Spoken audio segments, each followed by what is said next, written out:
오늘 제가 읽을 책은 알랭드 보통의 왜 나는 너를 사랑하는가 라는 책입니다. 클로이라는 여자를 만나고 사랑하고 헤어진 뒤에 또 다른 사랑을 하게 되는 한 남자가 클로이에 관해서, 사랑에 관해서 적어내려간 에세이고요.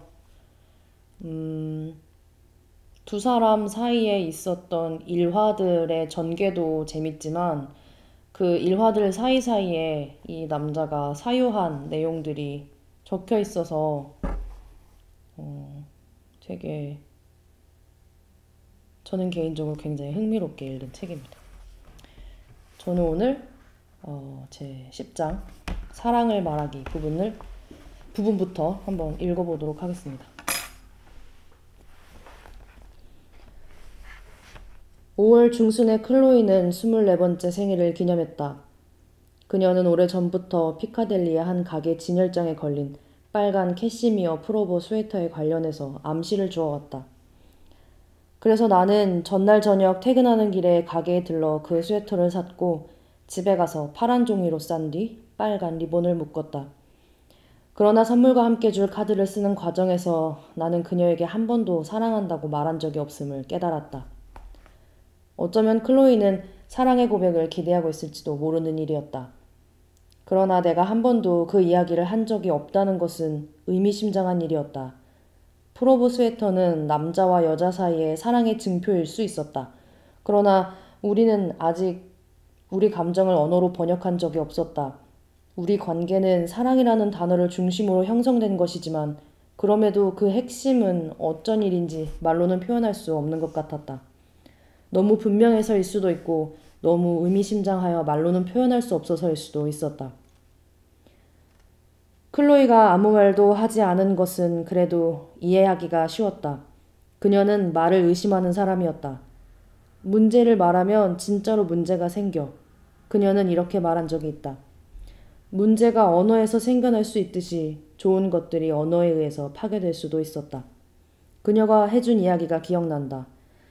12살 때 그녀의 부모는 그녀를 교회 청년회가 주최하는 캠프에 보냈다. 그녀는 그곳에서 동갑내기 소년을 미친 듯이 사랑하게 되었다. 얼굴을 붉히고 한참을 망설인 끝에 그들은 함께 호숫가를 거닐게 되었다.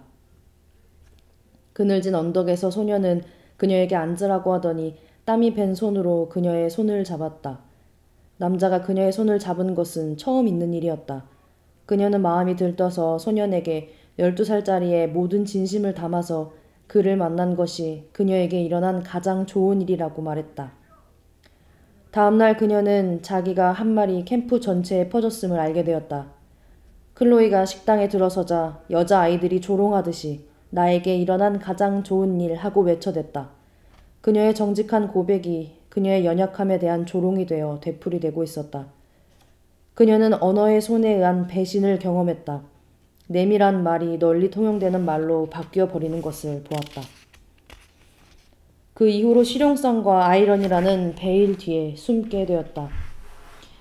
그녀가 습관적으로 장밋빛에 저항하는 것을 볼 때 내가 사랑의 고백을 했더라도 농담으로 대꾸하여 피해갔을 가능성이 높다.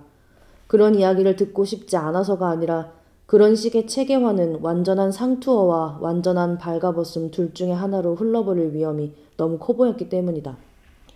그렇다고 클로이가 감정적이지 않다는 뜻은 아니다.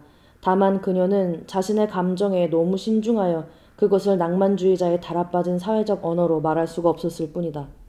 그녀의 감정들이 나를 향하고 있었음에도 묘한 의미에서 그 감정들은 내가 알아서는 안 되는 것이었다. 나의 펜은 그녀의 생일 카드 위에서 여전히 머뭇거리고 있었다.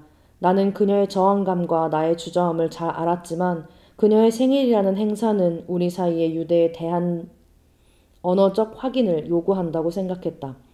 내가 그녀에게 건네줄 말을 그녀가 어떻게 받아들일지 상상해 보려고 했다.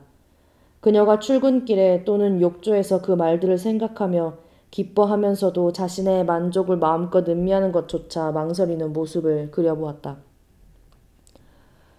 그러나 사랑 고백의 어려움은 언어에 관한 유사 철학적인 우려를 자아낸다. 내가 클로이에게 배가 아프다거나 우리 집 정원에 수선화가 가득하다고 말한다면 나는 그녀가 그 말을 이해할 것이라고 믿을 수 있다. 물론 수선화가 가득한 나의 정원의 이미지는 그녀가 가지는 이미지와 약간 다를 것이다. 그러나 두 이미지 사이에는 적당한 등가 관계가 형성된다. 말이 믿을 만한 전달자 역할을 함으로써 그 의미가 우리를 갈라놓고 있는 경계를 넘어간 셈이다. 그러나 내가 지금 쓰려고 하는 카드에는 그런 보장이 없었다. 내가 하려는 말은 언어 가운데 가장 모호한 것이었다. 그 말이 가리키는 것에는 안정된 의미가 결여되어 있었기 때문이다. 물론 마음을 여행하고 온 여행자들은 자기들이 본 것을 재현하려고 노력했다. 그러나 사랑은 결국 나비 가운데 드문 색깔을 가진 종과 같아서 종종 눈에 띄기는 하지만 결코 결정적으로 확인되지는 않았다. 그 생각을 하면 외로워졌다. 하나의 단어에서도 언어의 현학적인 사람들 앞에서 펼치는 주장이 아니라 연인들이 서로를 이해시키려는 연인들에게 간절히 중요한 하나의 단어에서도 오류가 발견될 수 있다는 생각. 클로이와 나는 둘 다 사랑한다고 말할 수는 있었다. 그러나 이 사랑은 우리 각자의 내부에서 상당히 다른 것을 의미할 수도 있었다. 우리는 밤에 같은 침대에서 같은 책을 읽는 일이 많았다. 그러나 나중에 우리가 각기 다른 데서 감동을 받았다는 사실을 깨닫곤 했다. 결국 다른 책이었던 셈이다. 따라서 한 줄의 사랑의 메시지에서도 똑같은 차이가 발생하지 않을까?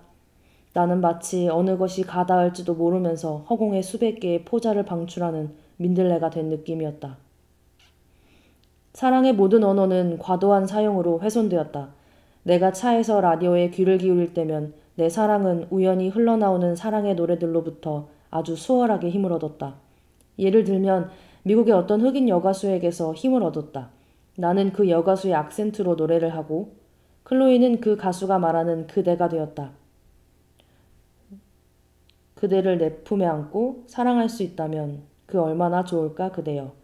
그대를 내 품에 안고 그대를 사랑한다고 말할 수 있다면 정말로 할 수 있다면.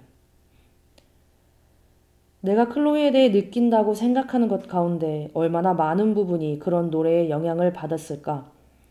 사랑한다는 나의 느낌은 그저 특정한 문화적 시기를 살기 때문에 나온 것이 아닐까? 내가 낭만적 사랑을 자랑하게 된 동기는 어떤 진정한 충동이 아니라 사회가 아니었을까? 이전의 다른 문화와 시대에서라면 내가 클로이에 대해서 느끼는 감정을 무시하라고 가르치지 않았을까? 현재의 문화에서 스타킹을 신고 싶은 충동이나 모욕을 당했을 때 결투로 맞서고 싶은 충동을 대체로 무시하라고 가르치듯이. 어떤 사람들은 사랑에 대한 이야기를 듣지 못했다면 절대로 사랑에 빠지지 않았을 것이다. 라 로슈푸코의 말인데 역사는 그의 말이 옳다는 것을 증명하지 않았는가? 나는 클로이를 캠든의 중국 시장에 데려갈 예정이었다. 그러나 전통적으로 중국 식당이 사랑과 관련하여 별로 존중받지 못해왔다는 점을 고려할 때 사랑의 고백은 다른 곳에서 하는 것이 더 어울릴 것 같기도 하다. 심리인류학자 L.K. 수의 말에 따르면 서양 문화는 개인 중심적이고 감정에 큰 강조를 두지만 반대로 중국 문화는 상황 중심적이며 남녀와 그들의 사랑보다는 집단에 초점을 맞춘다고 한다. 사랑은 절대 주어지지 않는다. 사랑은 사회에 의해서 구성되고 규정된다. 적어도 한 사회, 뉴기니의 마누족에게는 사랑이라는 말도 없다. 다른 문화에는 사랑이 존재하지만 특정한 형태로 주어진다. 고대 이집트의 사랑의 시에는 수치, 죄책감, 양면 공존 등의 감정에 대한 관심이 담겨 있지 않았다. 그리스인들은 동성애를 아무렇지도 않게 생각했다. 기독교인들은 몸을 배척했다. 음유 시인들은 사랑을 보답받지 못하는 정열과 동일시했다. 낭만주의자들은 사랑을 종교로 만들었다. 아마 별로 행복하지 못한 결혼 생활을 했을 S.M. 그린필드는 소셜로지컬 쿼터리에서 실린 글에서 오늘날 사랑은 근대 자본주의에 의해서 생명을 유지하는 데 그 목적은 다음과 같다고 말했다. 자본주의는 달리 부여할 동기가 없기 때문에 사랑이라는 동기를 부여하여 개인들이 남편, 아버지와 아내, 어머니라는 자리를 차지하는 핵가족을 구성하도록 유도한다. 핵가족은 재생산과 사회화의 필수적일 뿐 아니라 상품과 용역을 분배하고 소비하는 기존 질서를 유지하는 역할도 한다. 전체적으로 말해서 사회체제를 정상적으로 작동하게 만들고 그럼으로써 이 체제를 유지하는 역할을 한다. 내가 클로이를 생각하면서 이따금씩 느끼는 아픔, 울렁거림, 갈망을 어떤 사회에서는 종교적 체험들의 징표라고 보았을지도 모른다. 맨발에 카르멜 수녀회를 세운 아빌라의 성녀 데레사는 천사의 방문을 받고서 그 만남을 묘사한 적이 있는데 현대인이라면 특별히 열린 정신을 가진 사람이 아니라고 해도 아마 오르가즘의 묘사로 받아들일 것이다. 천사는 아주 아름다웠다. 얼굴에는 불이 붙은 듯하여 높은 지위에 속하는 천사처럼 보였다. 높은 천사들은 온몸에 불이 붙은 것처럼 보인다니까. 그는 손에 황금창을 쥐고 있었는데 철로 된 창 끝에서 불꽃이 튀는 것 같았다. 그는 이것으로 내 심장을 여러 번 꿰뚫어 창은 내 내장에까지 이르렀다. 고통이 너무 심해서 나는 몇 번 신음을 토했다. 그러나 이 강렬한 통증에서 엄청나게 달콤한 느낌이 스며나와 나는 절대 그것을 놓치고 싶지 않았고 앞으로는 내 영혼이 신 외의 어떤 것으로도 만족할 수 없을 것 같았다. 결국 나는 기린 그림이 있는 카드가 내 감정을 정리해서 표현하기에 가장 좋은 자리는 아니라고 저녁 식사 때까지 기다려보자고 결론을 내렸다. 나는 클로이를 태우기 위해서 8시쯤 그녀의 아파트로 가서 내 선물을 주었다. 그녀는 자신이 피카델리의 상점 진열장에서 흘린 암시에 내가 반응한 것을 기뻐했다. 한 가지 안타까운 것은 그녀가 가리켰던 것은 빨간색이 아니라 파란색이었다는 점이다. 식당은 더없이 낭만적이었다. 라오추 내의 우리 주위에는 모두 우리처럼 보이는 쌍쌍이 손을 쥐고 포도주를 마시고 서툴게 젓가락질을 했다. 어휴, 이제 좀 살겠네. 배가 고프긴 고팠나 봐. 하루 종일 무척 우울했어. 클로이가 말했다. 왜? 생일이면 원래 그렇잖아. 생일이란 게 죽음을 떠올리게 하는데도 억지로 즐거운 척 해야 되잖아. 그런데 이번 생일은 결국 그렇게 나쁘지 않았어. 사실 아주 괜찮았지. 친구가 도와준 덕분에. 그녀는 나를 올려다보며 웃음을 지었다. 내가 작년 오늘 어디 있었는지 알아? 클로이가 물었다. 몰라. 어디 있었어? 끔찍한 숙모하고 함께 저녁을 먹으러 나갔어. 아찔했지. 나는 연신 화장실에 가서 울었어. 내 생일인데도 나를 초대해준 유일한 사람이 숙모인데다가 그 숙모는 또 계속 어떻게 너같이 좋은 애가 아직도 배피를 못 만났는지 모르겠다고 떠들어대니 따라서 너하고 만난 것도 과히 나쁜 일은 아닌 것 같아. 그녀는 정말 사랑스러웠다. 하지만 어떻게 그 이야기를 하면서 내가 느끼는 매력은 독특하다는 것을 전달할 수 있을까? 사랑, 헌신, 홀림 이런 단어들은 계속되는 사랑 이야기들의 무게 때문에 다른 사람들이 사용하는 바람에 생긴 켜 때문에 다 닳아버린 것들이었다. 그 어느 때보다 언어가 독창적이고 개인적이고 완전히 사적이기를 바라는 순간에 나는 감정적 의사소통에 돌이킬 수 없이 공적인 성격과 마주치게 되었다. 식당은 도움이 되지 않았다. 그 낭만적인 배경 때문에 사랑이 너무 두드러졌고 따라서 진지하게 느껴지지가 않았기 때문이다.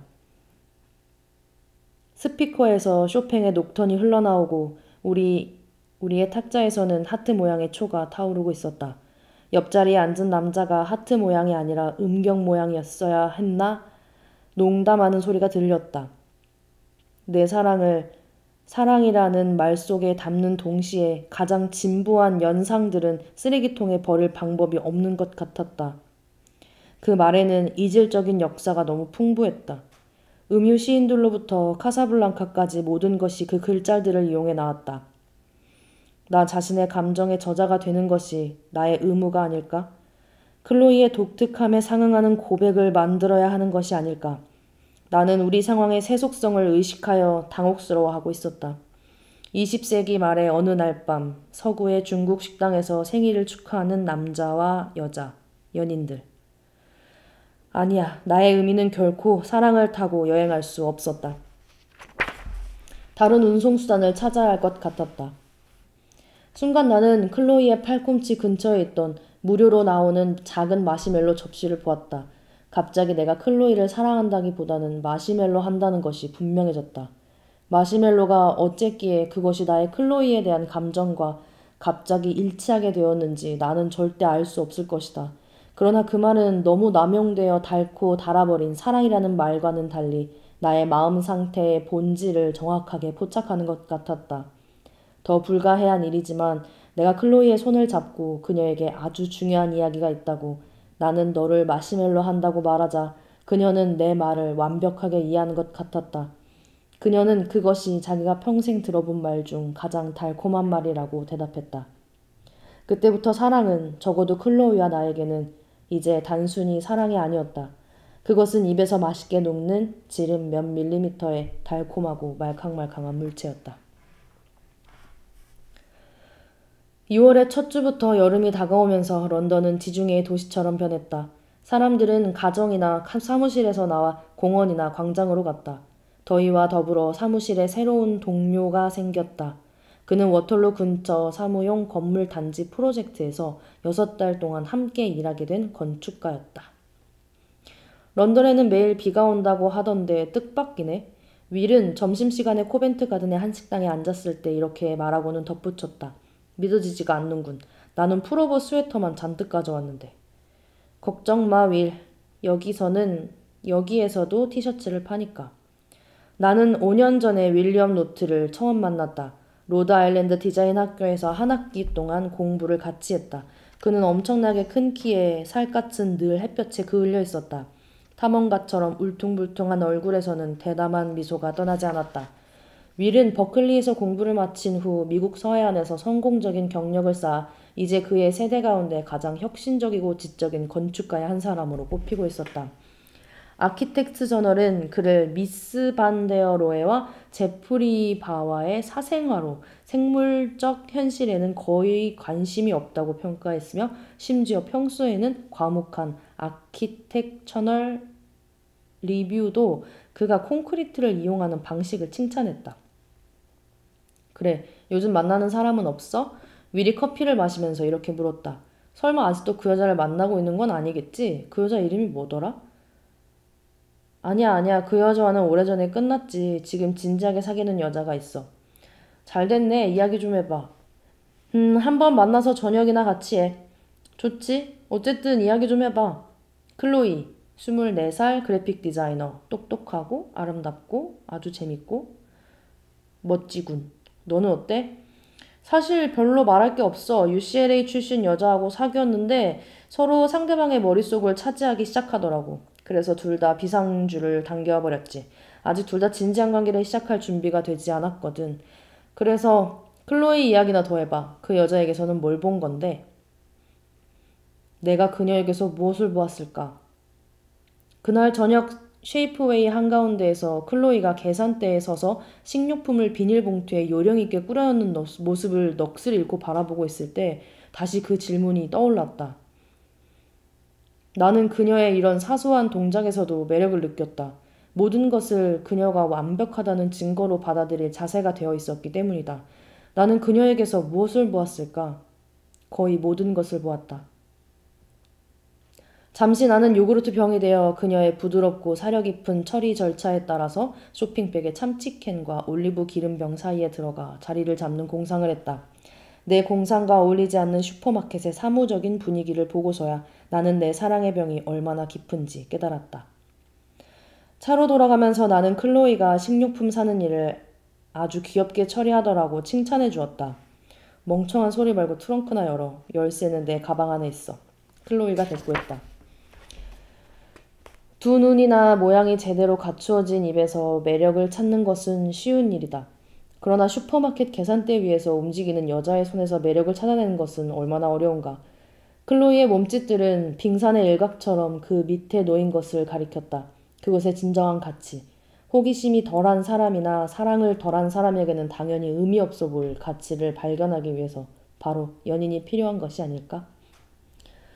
그러나 나는 저녁 러시아워를 뚫고 집을 향해 차를 몰면서 계속 생각에 잠겨 있었다. 내 사랑은 스스로 의문을 제기하기 시작했다. 내가 클로이에게서 매력적이라고 생각하는 부분들을 정작 그녀 자신은 자신의 진정한 자아에 비추어 볼 때 부수적이고 사소한 것이라고 생각한다면 이것은 어떻게 되는 것일까? 사실 그녀에게 속하지도 않은 것을 내가 내 멋대로 읽어내고 있는 것은 아닐까? 나는 그녀의 비탈진 어깨, 차의 머리받침에 걸린 머리카락 한 올을 보았다. 그녀는 나를 돌아보며 웃음 지었다. 그래서 순간적으로 그녀의 앞니 사이에 틈을 보게 되었다. 내 옆자리에 앉아있는 여자와 나의 예민하고 감정이 풍부한 연인 사이에 실제로 일치하는 부분은 얼마나 될까? 사랑은 사랑하는 사람의 본질적인 평범함을 인정하지 않음으로써 그 광기를 드러낸다. 그래서 방관자 자리에 선 사람들에게는 사랑에 빠진 사람들이 지겹다. 방관자들은 묻는다. 저 사람들은 사랑하는 사람에게서 한 인간 외에 무엇을 보는 걸까? 나는 클로이를 향한 내 뜨거움을 친구들과 공유해 보려고 했다. 영화, 책, 정치와 관련하여 많은 공통점을 발견한 친구들이었다. 그러나 그들은 마치 메시아적 열정에 사로잡힌 사람을 마주한 무신론자들처럼 세속적이고 어리둥절한 표정으로 나를 바라보았다. 그 친구들한테 세탁기 옆에 클로이, 영화관에서의 클로이와 나, 주문을 하려고 기다리는 클로이와 나에 대해서 10번쯤은 이야기했을 것이다. 플롯은 없고 액션조차도 거의 없는 이야기, 움직임이 거의 없는 이야기의 중심에 서 있는 중심 인물에 대한 이야기였다. 그렇게 이야기를 해보고 나서야 나는 사랑의 외로운 일이라는 것을 받아들였다. 물론 클로이가 식료품을 싸는 모습 자체에 사랑할 만한 면들이 내재해 있는 것은 아니다. 사랑은 내가 그녀의 몸짓, 세이프웨이에서 우리와 함께 줄을 섰던 사람들에게는 달리 해석될 수도 있는 몸짓에 내가 부여하기로 결정한 어떤 것일 뿐이다. 사람이란 절대 그 자체로 선하거나 악하지 않다. 이것은 사람을 사랑하는 것이나 미워하는 바탕에는 주관적이고 또 어쩌면 환상적인 요소가 있을 수밖에 없다는 뜻이다. 나는 윌의 질문 덕분에 한 사람에게 속해 있는 특질과 연인이 그 사람에게 있다고 생각하는 특질 사이의 차이를 깨닫게 되었다. 윌은 신중하게도 클로이가 어떤 사람이냐고 묻지 않고 더 정확하게 내가 그녀에게서 무엇을 보느냐고 물었다. 클로이는 오빠가 죽은 직후 매우 철학적인 단계를 거치게 되었다. 나는 모든 것에 의문을 품기 시작했어. 죽음이 무엇인지 이해해야 했거든. 그렇게 되면 누구라도 철학자가 되지. 그녀의 가족들이 지금도 넌지시 이야기를 하곤 하는 그녀의 주요한 강박관념들 가운데 하나는 데카르트와 버클리의 독자들에게는 익숙한 것이다. 클로이는 자기 눈을 두 손으로 가리고 가족에게 오빠가 살아있다고 말했다. 그녀에게 가족이 보이는 것과 똑같이 마음속에서 오빠가 보이기 때문이라는 것이었다. 마음속에 오빠가 보이는데 왜 오빠가 죽었다고 하는가? 그녀는 거기서 더 나아가 실제의 더 큰 문제를 제기했다. 클로이는 부모에게 느끼던 감정 때문에 그들에게 자신이 눈을 감고 그들을 생각하지 않음으로써 그들을 죽일 수 있다고 말했던 것이다. 물론 이 계획은 부모에게서 심오하게 비철학적인 반응을 이끌어냈다. 그러나 유아론에는 한계가 있다. 클로이에 대한 내 관점이 현실에 조금이라도 가까이 다가가 있는 것일까? 아니면 내가 완전히 판단력을 잃은 것일까? 물론 그녀는 나에게 사랑스러워 보였다. 그러나 실제로도 내가 생각하는 것만큼 사랑스러울까? 이것은 오래된 데카르트의 색깔 문제다. 버스가 보는 사람 눈에는 빨간색으로 보일 수 있지만 실제로도 본질적으로도 빨간색일까? 몇 주일 뒤 윌은 클로이를 만났는데 그는 내가 클로이에 대해서 했던 말에 의심을 품는 것이 분명해 보였다. 물론 표현은 하지 않았지만 그녀에게는 거의 관심을 가지지 않고 자기가 라호야의 한 별장에 캔틸베리 지붕을 얹은 이야기로 그녀를 따분하게 만드는 것을 보면 알 수 있는 일이었다. 다음날 직장에서 캘리포니아 사람에게는 영국 여자들이 물론 아주 특별해 보인다고 말할 때도 그런 것이 느껴졌다. 솔직히 말해서 클로이가 나에게 의심을 불러일으키는 경우도 없지 않았다. 어느 날 밤 클로이는 우리 집 거실에서 내가 오디오에 걸어놓은 바흐의 칸타타를 함께 들으며 책을 읽고 있었다. 음악은 하늘의 불길, 신의 축복, 사랑하는 벗들을 노래하고 있었다. 책상의 전등으로부터 깜깜한 방을 가로질러 오는 빗줄기에 드러난 클로이의 얼굴은 피곤하지만 행복해 보였다. 그녀의 얼굴 역시 천사의 얼굴처럼 보였다. 일부러 애써 평범한 인간인 척하지만 섬세하고 거룩한 생각들로 가득 찬 천사의 얼굴. 눈에 보이는 것은 몸뿐이기 때문에 사랑하는 사람에게 홀린 연인은 영혼 역시 그 껍질과 똑같이 되기를 바란다. 몸이 거기에 어울리는 영혼을 가지고 있기를, 살갗이 표현하는 것이 속에 든 본질이기를 바라게 된다. 나는 몸 때문에 클로이를 사랑한 것이 아니라 그녀의 본질에 희망을 품게 해주었기 때문에 그 몸을 사랑했다. 그것은 매우 가슴 설레는 희망이었다. 그러나 클로이의 얼굴이 트롱프레유에 불과하다면 마흔이 되면 모든 사람이 자신에게 어울리는 얼굴을 가지게 된다. 조지 오웰은 그렇게 썼다. 그러나 클로이는 이제 겨우 24살이었다. 그녀가 나이를 먹으면 달라질까? 오웰은 자연의 정의에 낙관적인 믿음을 가지고 있었지만 우리는 사실 우리가 받아 마땅한 얼굴을 얻게 될 가능성이 거의 없다. 우리가 받아 마땅한 돈이나 기회를 얻게 될 가능성이 없는 것과 마찬가지다. 저 끔찍한 요들송 좀 끌 수 없어? 천사가 갑자기 말한다. 무슨 끔찍한 요들송? 저 음악 말이야. 저건 바흐잖아. 알아. 하지만 정신없잖아. 코스모폴리탄에 집중할 수가 없단 말이야. 내가 사랑하는 것이 정말로 저 여자일까? 나는 건너편 소파에 앉아서 잡지를 읽고 있는 클로이를 다시 보며 생각한다. 아니면 그녀의 입, 눈, 얼굴 주위에 형성된 하나의 관념에 불과한 것일까? 그녀의 얼굴을 그녀의 영혼의 안내자로 이용하는 과정에서 혹시 내가 잘못된 환율을 적용하는 죄를 지은 것은 아닐까? 실체의 속성 한 가지를 실체 자체로 대체해버린 것은 아닐까? 오아시스 컴플렉스에서는 목마른 사람이 물, 야자나무, 그늘을 본다고 상상한다. 그런 믿음의 증거가 있기 때문이 아니라 그 사람에게 그런 믿음에 대한 요구가 있기 때문이다. 간절한 요구는 그것을 해결할 수 있는 환각을 낳는다. 갈증은 물의 환각을 낳고 사랑에 대한 요구는 왕자나 공주라는 환각을 만들어낸다. 그러나 오아시스 콤플렉스가 완전한 망상인 것만은 아니다. 사막에 있는 사람은 실제로 지평선에서 무엇인가를 본다. 다만 야자나무는 시들었고 우물은 말랐고 오아시스는 메뚜기로 뒤덮였을 뿐이다. 나도 비슷한 망상의 피해자가 아닐까? 신곡을 쓰는 사람의 얼굴을 하고 앉아서 코스모폴리탄의 별점을 열심히 읽고 있는 여자와 한 방에 단둘이 있는 나는? 사랑의 역사와는 대조적으로 철학의 역사는 현상과 실제 사이의 차이에 냉혹한 관심을 가져왔다. 철학자는 중얼거린다. 나는 밖에 있는 나무 한 그루를 본다고 생각한다. 그러나 이것이 나의 망막 뒤에서 이루어지는 시각적 착각일 가능성도 있지 않을까? 철학자는 기대감으로 마음을 졸이면서 중얼거린다. 나는 아내를 본다고 생각한다. 그러나 그녀 역시 시각적 착각에 불과할 가능성도 있지 않을까? 철학자들은 인식론적 의심을 탁자, 의자, 캠브리지 대학교 뜰 안의 존재, 그리고 이따금씩 원치 않는 아내의 존재에 한정시킨다. 그러나 이런 질문을 우리에게 중요한 것, 예를 들면 사랑에까지 확대하게 되면 사랑하는 사람이 객관적 실제와 관련이 없는 내적인 환상에 불과할지도 모른다는 무시무시한 가능성이 나타난다. 생존의 문제가 아닐 때에는 의심도 쉽다. 우리는 여유가 있는 만큼만 회의적일 수 있으며 따라서 근본적으로 우리를 지탱하지 않는 것들에 대해서는 회의를 품는 것이 무척 쉽다. 탁자의 존재를 의심하는 것은 쉬운 일이다. 그러나 사랑의 정당성을 의심하게 되면 그것은 지옥이다. 서양의 철학적 사고의 출발점에서 플라톤은 무지로부터 지식으로 나아가는 진보를 어두운 동굴로부터 밝은 햇빛으로 나아가는 영광스러운 여정에 비유했다. 플라톤에 의하면 사람들은 실제를 지각할 수 없는 존재로 태어났다. 동굴 벽에 비치는 사물의 그림자를 사물 자체로 착각하는 동물 거주자들과 같다. 사람들은 힘든 노력을 기울인 다음에야 착각을 떨쳐부를 수 있고 그림자의 세계로부터 밝은 햇빛으로 나아갈 수 있다. 그곳에서는 마침내 사물이 진정한 자기 모습으로 보인다. 모든 우화가 그렇듯이 이 이야기에도 교훈이 담겨 있다. 진리가 늘 착각보다 우월하다는 것이다.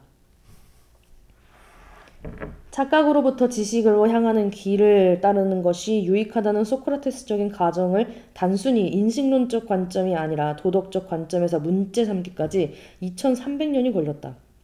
물론 아리스토텔레스에서 칸트에 이르기까지 모든 사람들이 진리에 이르는 길을 놓고 플라톤을 비판했다. 그러나 아무도 그의 작업의 가치에 대해서 심각하게 의문을 제기하진 않았다.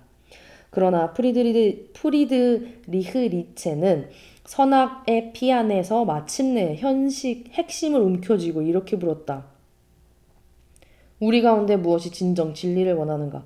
우리는 그 가치를 묻는다. 왜 비진리가 아니라 진리인가? 왜 불확실함이 아니라 진리인가? 심지어 왜 무지가 아니라 진리인가? 어떤 판단이 그릇되었다고 해서 그것이 반드시 그 판단에 대한 반대로 이어지지는 않는다. 문제는 얼마나 삶을 발전시키느냐이다. 우리는 근본적으로 가장 그릇된 판단들이 우리에게 가장 불가결하다고 주장하는 경향이 있다. 그릇된 판단들을 포기하는 것은 삶을 포기하는 것이고 삶을 부정하는 것이라고 주장하는 경향이 있다. 물론 종교적인 관점에서 보자면 진리의 가치는 수백 년 전부터 의심을 받았다. 파스칼은 모든 기독교인이 신없는 무시무시한 우주와 신이 존재하는 행복한, 그러나 훨씬 더 먼 우주로 불균등하게 나누어진 세계에서 선택의 직면에 있다고 말했다. 파스칼은 설사 신이 존재하지 않을 가능성이 높다고 하더라도 그 작은 가능성이 주는 기쁨이 더 큰 가능성이 주는 혐오를 압도하기 때문에 신에 대한 우리의 신앙은 충분히 정당화될 수 있다고 주장했다. 어쩌면 사랑도 마찬가지일 것이다. 연인들은 오랫동안 철학자 노릇을 할 수가 없다. 연인들은 의심하고 캐물으려는 철학적 충동에 대립되는 믿고 신앙을 가지려는 종교적 충동에 굴복한다. 연인들은 사랑 없이 의심을 하는 것보다는 틀려도 사랑을 하는 모험을 더 좋아한다. 어느 날 저녁 클로이의 침대에 앉아서 장난감 코끼리 구피를 만작거리고 있을 때 그런 생각들이 내 머릿속으로 갔다. 클로이는 어렸을 때 구피가 자기 삶에서 엄청나게 큰 부분을 차지했다고 말했다. 구피는 그녀의 가족만큼이나 현실적인 존재였으며 그녀에게 공감해주는 면에서는 가족보다 훨씬 더 나았다. 구피에게는 그 나름의 일상, 좋아하는 음식, 잠자고 말하는 버릇이 있었다.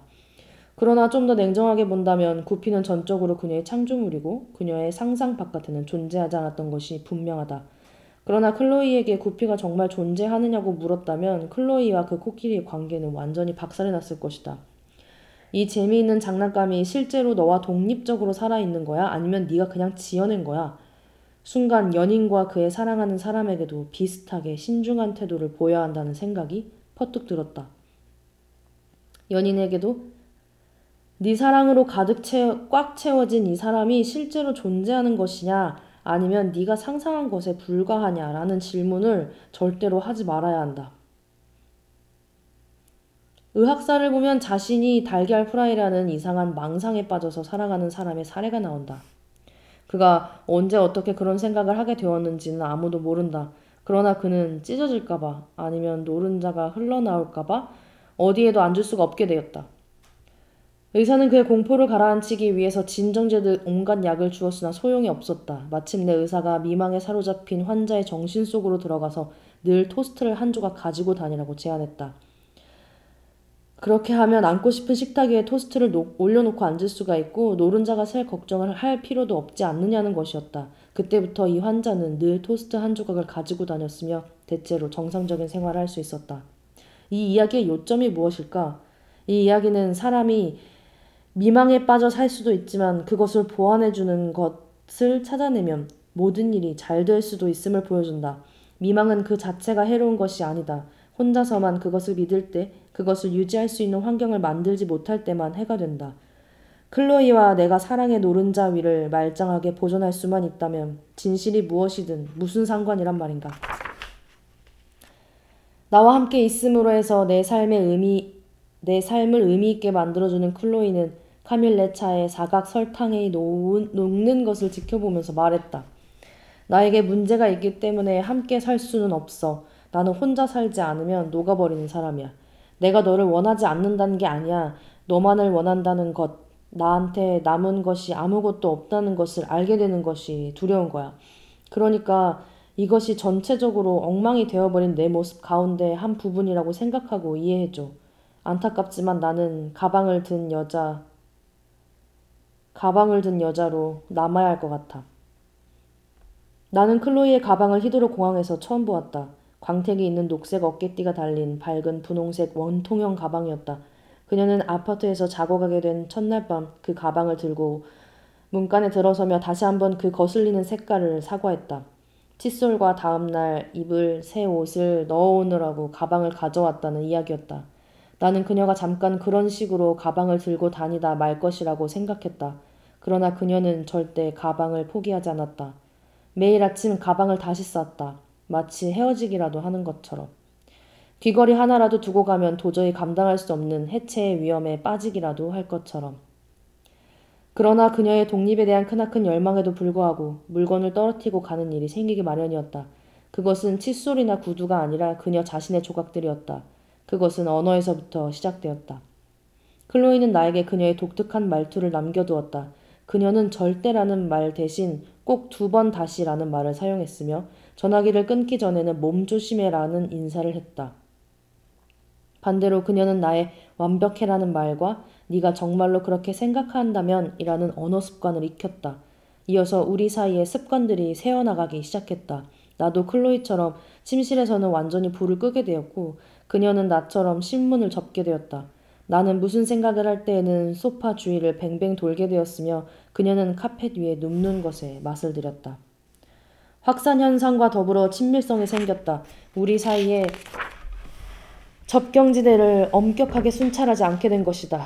우리 몸은 이제 상대가 지켜본다거나 판단한다고 느끼지 않았다. 클로이는 침대에 누워서 책을 읽다가 장애물을 제거하기 위해서 콧구멍으로 손을 넣었고 이어 장애물이 굴려 공을 만든 다음에 바짝 마르고 단단해지면 그것을 한 입에 삼켰다. 굳이 감추거나 사과를 하지 않았다. 우리는 가끔 침묵의 시간을 가지는 모험도 할 수 있었다. 우리는 이제 편집증적인 수다쟁이들, 고요가 배신처럼 보일까봐 대화를 중단하기를 꺼리는 수다쟁이들이 아니었다. 우리는 상대의 마음속에 존재하는 자기 자신에 대해서 믿음을 가지게 되었으며 지속적인 유혹은 이제 낡은 것이 되었다. 나는 클로이의 의견과 습관만이 아니라 그녀라는 존재의 더 섬세한 결도 알게 되었다. 옆방에서 전화로 이야기할 때의 음색, 배가 고플 때 나는 꼬르르 소리, 재채기 직전의 표정, 잠을 깰 때의 눈의 모양, 젖은 우산을 흔드는 모습, 빗으로 머리를 빗는 소리. 상대의 특징들을 의식하면서 우리에게는 서로의 이름을 다시 지어주고 싶은 욕구가 생겼다. 클로이와 나는 부모가 준 이름, 여권과 출생등록증에 공식적으로 적힌 이름으로 만났다. 그러나 우리는 서로에 대하여 우리만 아는 지식을 더 많이 가지게 되었기 때문에 당연히 다른 사람들이 사용하지 않는 이름으로 그것을 표현해야 마땅하다고 생각했다. 클로이는 그녀의 사무실에서는 클로이였지만 나에게는 그냥 티지였다. 내가 한때 그녀를 독일 지식인들의 병에 대한 이야기로 즐겁게 해준 적이 있기 때문에 그녀는 나를 그녀보다 덜 신비하게 벨트슈메르츠라고 부르게 되었다. 이런 별명들의 중요성은 우리가 최종적으로 이르게 된 어떤 특정한 이름에 있는 것이 아니라 우리는 결국 서로를 푸잇과 틱이라고 부르게 될지도 몰랐다. 우리가 애초에 서로의 이름을 다시 짓는 선택을 했다는 사실에 있다. 내가 그녀를 티지라고 부른다는 것은 격리부의 노예가 그녀에 대해서 알지 못하는 것을 나는 알고 있다는 뜻이다. 클로이는 그녀의 시민적 신분에 속하여 있고 티지는 일반적인 사회적 영역을 넘어 더 은밀하고 독특한 사랑의 정치를 넘어서 좀 더 유동적이고 좀 더 독특한 사랑의 우리에 놓여 있다. 우리는 둘이 있을 때 다른 사람들의 험담을 하면서 많은 시간을 보냈다. 우리의 일상적인 상호작용에서는 대부분 정직하게 우리 자신을 표현할 수 없기 때문에 우리끼리 우리의 거짓말에 바람을 쐬어주고 우리가 수행한 사회적 예의를 속죄할 수 있었다.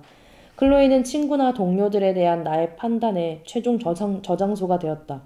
내가 그들에게 느꼈지만 부정하려고 했던 것들을 나에게 공감하고 심지어 부추기기까지 하는 청중에게 자유롭게 이야기할 수 있었다. 우리는 종종 뒷공론을 탐닉했다. 함께 좋아하는 것을 발견하는 기쁨이 얼마나 큰지 몰라도 함께 싫어하는 것을 욕하는 친밀함에 비길 것은 아무것도 없었다. 가끔 우리는 우리가 지금까지 만난 모든 사람에게 심각한 결함이 있으며 사실 우리가 지구에 남은 단 2명의 품이 있는 인간들이라는 결론을 내리는 지경에 이르렀다. 사랑은 외부자들을 지속적으로 비판하면서 커나간다. 우리가 다른 모든 사람들에게 어처구니 없을 정도로 충성을 지키지 않는다는 것이야말로 우리가 서로에게 충성을 한다는 가장 훌륭한 증거였다. 우리는 둘만이 있는 자리로 물러나 사회가 요구하는 위선을 비웃었다. 공식적 만찬에서 돌아와 몇 분 전 정중하게 작별 인사를 하고 헤어졌던 사람들의 악센트와 말을 조롱했다. 우리는 침대에 누워서 조금 전에 나누었던 대화를 되풀이해보기도 했다. 나는 클로이가 만났던 턱수염을 기른 기자 역할을 한다. 클로이는 자신이 원래 했던 말을 되풀이한다. 그러나 시트 밑에서 손으로는 내 성기를 만지작거린다. 순간 나는 클로이의 손이 어디에 와 있는지 발견하고 충격을 받은 척하며 동정의 그 교구 목사처럼 묻는다. 마담께서 내 명예로운 회원에게 무슨 일을 하고 있는지 여쭤도 되겠습니까? 그러면 그녀는 시대극에 나오는 귀족 부인처럼 대답한다. 목사님, 어떻게 하다 이런 불명예스러운 회원이 내 눈에 띄게 되었는지 정말 모르겠군요. 아니면 클로이는 침대에서 뛰어나가 이렇게 소리를 지르기도 한다. 목사님, 당장 내 침대에서 나가주십시오. 아니면 남자 하인 버나드를 부르겠습니다. 우리의 친밀성 속에는 사교적인 격식이 희극적으로 재조명되었다. 무대에서는 비극이 벌어지고 뒷무대에서는 배우들이 그 비극을 조롱하고 있는 셈이었다. 마치 햄릿 역을 맡은 배우가 연기 뒤에 분장실에서 거투르드를 잡고 이렇게 소리치는 것과 같다. 족가는 소리 하지 말란 말이야, 인마. 우리는 심지어 하나의 이야기를 획득하기 시작했다. 사랑은 반드시 이야기들과 관련을 맺는 것 같다. 어느 날 총각이 처녀를 만났다. 이 정도면 벌써 청중은 그 다음에 무슨 일이 생겼는지 궁금해한다. 대부분의 사랑 이야기에 동력을 제공하는 것은 장애물이다. 폴과 비르지니, 안나와 브론스키, 타잔과 제인은 모두 역경 속에서 투쟁하며 그것이 그들의 유대를 확인해주고 강화해준다. 고전적인 연인들은 정글이나 난파한 배나 산기슭에서 기운차게 역경을 극복하여 그들의 사랑의 힘을 증명한다. 그러나 이제는 모험이나 투쟁을 할 것이 별로 없다. 클로이와 나는 대체적으로 서사시적 갈등을, 경험을, 능력을 박탈한 세계에 살았다. 나는 낭만적인 투쟁을 할 수 있는 능력을 상실해버렸다. 부모들은 신경 쓰지 않았다. 정글은 길들여졌다. 사회는 일반적 관용 뒤에 못마땅한 태도를 감춘다. 식당은 늦게까지 문을 연다. 거의 어디에서나 신용카드를 받는다. 섹스는 범죄가 아니라 의무다. 그래도 클로이와 나에게는 우리의 결합을 확인해줄 수수한 이야기, 우리를 결합하는 일군의 공동 경험이 있었다. 경험이란 무엇인가? 예의 바른 일상을 부수고 짧은 시간 동안 고양된 감수성으로 새로운 위험, 아름다움이 우리에게 주는 것들을 목격하는 것이다. 공유된 경험이라는 기초 위에서 친밀성은 자라날 기회를 얻는다. 그저 이따금씩 식사를 함께하면서 생긴 우정은 결코 여행이나 대학에서 형성된 우정의 깊이를 따라갈 수 없다. 정글에서 사자에 놀란 사람들은 사자에게 잡아먹히지만 않는다면 그들이 본 것에 의해 단단히 결속될 것이다. 클로이와 나는 맹수를 보고 놀란 적은 없다. 그러나 우리는 도시에서 벌어지는 사소한 일들을 수도 없이 겪었다. 우리는 어느 더운 여름날 파티에서 돌아오는 길에 시체를 목격했다. 시시는 차로드 스트리트와 벨그레이브 로드가 만나는 모퉁이에 누워있었다. 아름다운 젊은 여자였는데 처음에는 술에 취해 보도에 쓰러진 것처럼 보였다. 그러나 막 지나치려는 순간 클로이는 여자 복부에 칼 손잡이가 튀어나와 있는 것을 보았다. 함께 시체를 보기 전까지 상대방에 대해서 얼마나 안다고 말할 수 있을까? 우리는 무릎을 꿇고 시체를 보았다. 클로이는 불시착할 때 흥분하거나 히스테리에 사로잡힌 승무원을 부리는 조종사의 목소리로 나에게 보지 말라고 경찰에 연락해야 한다고 말하더니 여자의 맥박을 확인하고 나서 모든 것을 원래 있던 대로 두었다. 나는 그녀의 전문가적인 태도에 놀랐다. 그녀가 경찰에 신문 도중에 그녀는 걷잡을 수 없이 흐느끼기 시작했으며 그 후 몇 주 동안 칼 손잡이의 기억을 떨쳐버릴 수가 없었다. 끔찍한 사건이었지만 어쨌든 그 덕분에 우리는 더 굳게 결합되었다. 우리는 그날 밤을 꼬박 새웠다. 내 아파트에서 위스키를 마시면서 서로 소름 끼치는 쓸데없는 이야기만 자꾸 늘어놓았다. 두려움을 몰아내기 위해서 시칼이 꽂힌 시체와 경찰력을 맡아보기도 했다. 몇 달 뒤 우리는 브릭레인의 베이글 가게에 있었는데 우리 옆에 줄 서 있던 핀스트라이프 양복을 입은 우아한 남자가 클로이에게 말없이 꾸깃꾸깃한 메모를 건넸다. 종이에 갈겨쓴 커다란 글씨로 사랑합니다 라고 적혀 있었다. 클로이는 종이를 펼치고는 침을 꿀꺽 삼키며 그 내용을 읽더니 메모를 준 남자를 돌아보였다. 그러나 남자는 아무 일도 없었던 것처럼 행동하고 있었다. 핀스트라이프 양복을 입은 사람답게 근엄한 표정으로 창밖거리를 내다보고 있었던 것이다. 그래서 클로이도 똑같이 아무 일도 없었던 것 같은 표정으로 메모지를 접어 호주머니에 넣었다.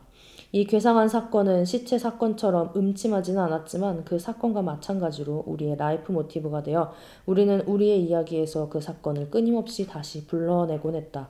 우리는 식당에서 가끔 그때 그 베이글 가게의 남자와 똑같이 수수께끼 같은 분위기를 풍기며 말없이 메모를 건네곤 했다. 그러나 그 안에 소금 좀 건네줘 같은 말만 적혀있을 뿐이었다. 속사정을 모르는 사람들은 우리가 갑자기 깔깔대는 모습을 보고 괴상하게 여겼을 것이다. 그러나 이것이 라이프 모티브의 핵심이다. 다른 사람들은 그 기초가 되는 장면을 보지 못했기 때문에 당사자들이 계속 참조하는 사건을 이해할 수가 없다는 것이다. 그러나 자기 참조적이고 자기 중심적인 행동이 옆줄에 선 사람들을 미치게 만드는 것도 놀랄 일은 아니다. 그 외에도 수많은 공동 경험을 했다. 우리는 사람들을 만났고 여러 가지를 보고 하고 들었다. 이것은 우리가 공동의 유산을 창조하는 데 도움을 주었다. 어느 저녁 식사 자리에서 만난 정신분석가는 클로이에게 자신이 현재 환자 2사람과 잠자리를 함께한다고 말했다. 내 친구 윌 로트는 처음에는 클로이에게 거의 관심을 가지지 않더니 건축에 관한 잘 알려지지 않은 책을 보내면서 기묘한 쪽지를 끼워넣곤 했다. 클로이의 코끼리에게 잠자리 친구를 만들어주려고 바스에서 장난감 기린을 샀는데 클로이 직장에 목이 긴 동료의 이름을 따서 제프리라고 부르게 되었다. 기차에서 만난 여자 회계사는 늘 핸드백에 총을 넣고 다닌다고 고백했다. 그러한 일화들 자체가 흥미있는 것은 아니다. 대부분 클로이와 나만이 그 의미를 이해할 수 있었다. 그 일화들과 관련된 부수적인 연상들 때문이었다. 그러나 이러한 라이프 모티브들은 중요했다. 그것이 우리가 서로에게 남이 아니라는 느낌을 주었고 일들을 함께 겪어가며 산다는 느낌을 주었으며 함께 끌어낸 의미를 기억하고 있다는 느낌을 주었기 때문이다. 이러한 라이프 모티브들이 아무리 사소한 것이라고 해도 그것은 접착제 역할을 했다. 그 라이프 모티브들이 만들어낸 친밀성의 언어는 클로이와 내가 둘이서 하나의 세계 비슷한 것을 창조했다는 사실을 기억나게 해주었던 것이다. 오늘은 여기까지 읽겠습니다.